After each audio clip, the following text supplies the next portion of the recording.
తదుపరి వృషభ రాశి. వృషభ రాశికి ద్వితీయంలో గురుడు శుక్రుడు ఉన్నాడు. అసలు ఈ వృషభ రాశి వాడికి మొత్తం నరఘోష ఉంది.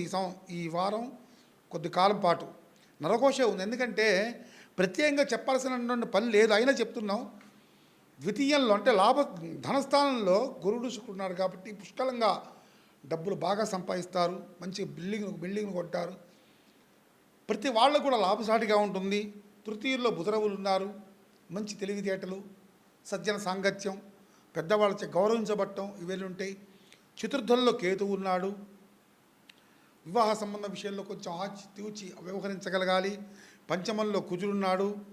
అది కూడా పెద్దగా ఇబ్బందికరమైనటువంటి ఇది కాదు.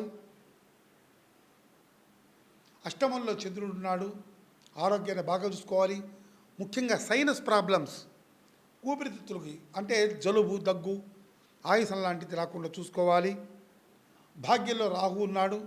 మంచి భోగలాల్సిన జీవితాన్ని అందజేస్తాడు. అదేవిధంగా ఏకాదశిలో శని, అందుకని చెప్పే ఇందాకనే నరఘోష ఎక్కువ వృషభరాశి వాళ్ళకి. ఇప్పుడు ప్రస్తుతం ఉన్న కాలంలో నరఘోష ఎక్కువ ఉంది.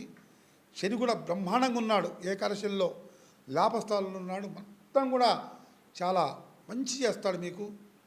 కాబట్టి దుర్గాదేవిని పూజించండి. ముఖ్యంగా పూజించి నిమ్మకాయలు పెట్టి దుర్గాదేవి దగ్గర ఆ 5 నిమ్మకాయలు పూజ చేయించి ఇంటికి కట్టుకోండి. గుమ్మడికాయ, బూడిద గుమ్మడికాయ కట్టుకోండి. నరఘోష తొలగిపోతుంది. ఇది వృషభ రాశి యొక్క ఫలితం.